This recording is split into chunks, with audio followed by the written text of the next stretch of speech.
اللہ رب العزت قرآن میں بیان فرماتے ہیں فَأَمَّا مَنْ أُوتِيَ كِتَابَهُ بِيَمِينِهِ، پس جس کو اس کا نام اعمال دائیں ہاتھ میں دیا گیا، فَسَوْفَ يُحَاسَبُ حِسَابًا يَسِيرًا، تو بہت ہی جلد اس سے آسان حساب لیا جائے گا، وَيَنْقَلِبُ إِلَىٰ أَهْلِهِ مَسْرُورًا، اور وہ اپنی فیملی کی طرف خوش خوش واپس آئے گا۔ حضرت عائشہ فرماتی ہیں کہ میں نے رسول اللہ صلی اللہ علیہ وآلہ وسلم کو اپنی بعض نمازوں میں یہ دعا مانگتے ہوئے سنا، اللہم حاسبنی حسابا یسیرا، اے اللہ مجھ سے آسان حساب لیجئے گا۔ میں نے عرض کیا، اے اللہ کے نبی، آسان حساب سے کیا مراد ہے؟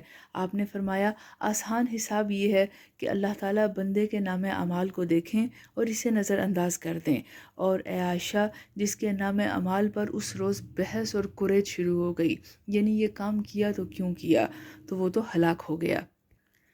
ایک حدیث میں ہے کہ قیامت کے دن اللہ تعالیٰ مومن بندے کو اپنے قریب کریں گے اور اس پر اپنا دامن رحمت ڈال کر لوگوں سے چھپا لیں گے، پوچھیں گے کیا تمہیں اپنا فلاں گناہ یاد ہے؟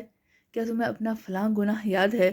مومن عرض کرے گا، ہاں میرے رب مجھے یاد ہے، حتیٰ کہ اللہ تعالیٰ اس سے تمام گناہوں کا اقرار کروائیں گے۔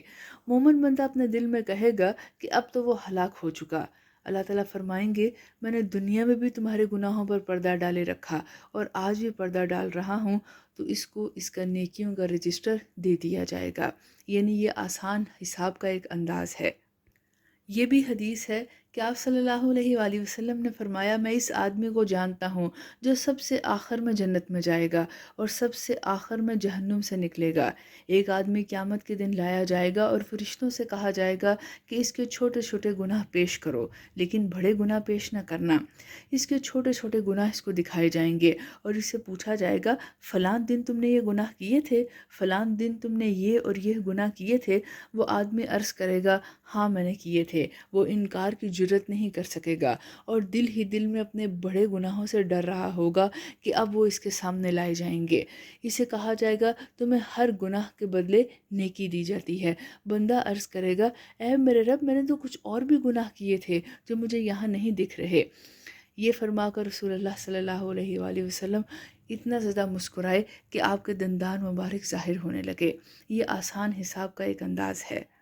اس کے علاوہ احادیث میں ذکر ہے کہ جو شخص خرید و فروخت اور لوگوں سے معاملات میں آسانی کرتا ہے، اللہ تعالیٰ کہیں گے، میں اس بات کا زیادہ حقدار ہوں کہ اس کے لیے آسانی اور معافی کروں، اس سے بھی آسان حساب لیا جائے گا۔ اللہ رب العزت ہمیں بھی لوگوں سے آسانی کرنے کی توفیق عطا فرمائیں اور ہمیں بھی معاف فرما دیں اور قیامت کے دن ہمارا آسان حساب لیں۔ آمین۔